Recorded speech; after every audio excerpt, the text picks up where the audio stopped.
कौन है जन सेवा दल जिसने योगी आदित्यनाथ की नींदें उड़ा दी है? कौन है जन सेवा दल जिसे मिल रहा उत्तर प्रदेश में मजबूत जनाधार? दोस्तों, उत्तर प्रदेश की राजनीति में बड़ा सियासी खेल शुरू हो चुका है। तीसरे मोर्चे की आहट अब सिर्फ चर्चा नहीं रह गई, बल्कि उत्तर प्रदेश के राजनीतिक गलियारों में इसकी गूंज सुनाई देने लगी है। एक तरफ आजाद समाज पार्टी का उत्तर प्रदेश में अभियान तेज है, तो वहीं दूसरी तरफ जन सेवा दल भी अपनी मजबूत दस्तक देकर सियासी समीकरणों को हिला दिया है। और इस पूरे अभियान के केंद्र में है जन सेवा दल के राष्ट्रीय अध्यक्ष विनेश ठाकुर। सवाल ये है कि आखिर कौन है विनेश ठाकुर और कैसे चंद वर्षों में बना जन सेवा दल उत्तर प्रदेश की राजनीति में चर्चा का बड़ा नाम बन गया। जन सेवा दल का दावा है कि उत्तर प्रदेश में दलित, पिछड़े, वंचित और शोषित समाज की संख्या बढ़ी है, लेकिन सत्ता और राजनीतिक प्रतिनिधित्व में उनकी हिस्सेदारी उस अनुपात में नहीं दी गई है। खास तौर पर नंदवंश और सेन समाज के राजनीतिक प्रतिनिधित्व को लेकर जन सेवा दल लगातार आवाज उठा रहा है। विनेश ठाकुर का कहना है कि जिस समाज की आबादी है उसकी सत्ता में भागीदारी भी होनी चाहिए,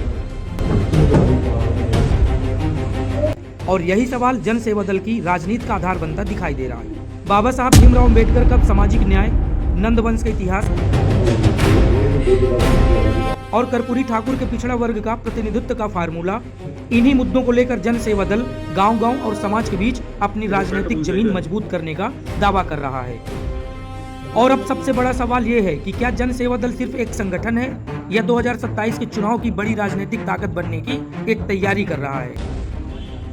क्योंकि जिस तेजी से संगठन अपने कार्यक्रमों और सभाओं के जरिए लोगों तक पहुंचने का दावा कर रहा है, उसने उत्तर प्रदेश की राजनीति में नई चर्चा जरूर पैदा कर दी है।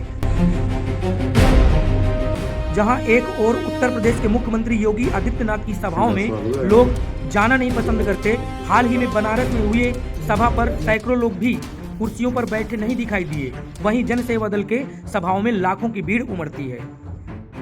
एक और स्वामी प्रसाद मौर्य की राजनीति, तो दूसरी ओर चंद्रशेखर आजाद रावण की पार्टी, और अब बीच में है जन सेवा दल।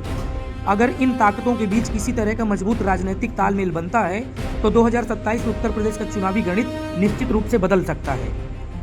राजनीतिक चर्चाओं में यह सवाल भी उठ रहा है कि क्या तीसरा मोर्चा बीजेपी के सामने मजबूत विकल्प बन सकता है? क्या जन सेवा दल अपने सामाजिक आधार को वोट में बदल पाएगा? क्या विनेश ठाकुर की रणनीति उत्तर प्रदेश की राजनीति में नया अध्याय लिख पाएगी? और क्या नंदवंश, सेन समाज, दलित, पिछड़े और वंचित समाज की राजनीतिक भागीदारी का मुद्दा 2027 के चुनाव में बड़ा चुनावी मुद्दा बन जाएगा?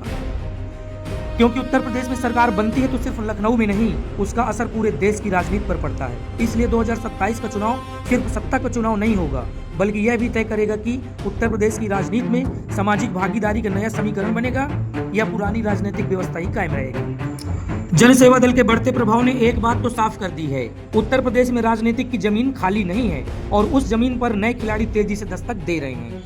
अब देखना यह होगा कि क्या विनेश ठाकुर और जन सेवा दल तीसरे मोर्चे को मजबूत जनाधार में बदल पाएंगे? क्या स्वामी प्रसाद मौर्य और चंद्रशेखर आजाद के साथ कोई बड़ा राजनीतिक समीकरण बनेगा? और सबसे बड़ा सवाल, क्या 2027 में उत्तर प्रदेश की सत्ता का समीकरण बदलने वाला है? फैसला जनता करेगी, लेकिन सियासी जंग की तैयारी अभी से शुरू हो चुकी है। सवालों की डायरी की खास रिपोर्ट।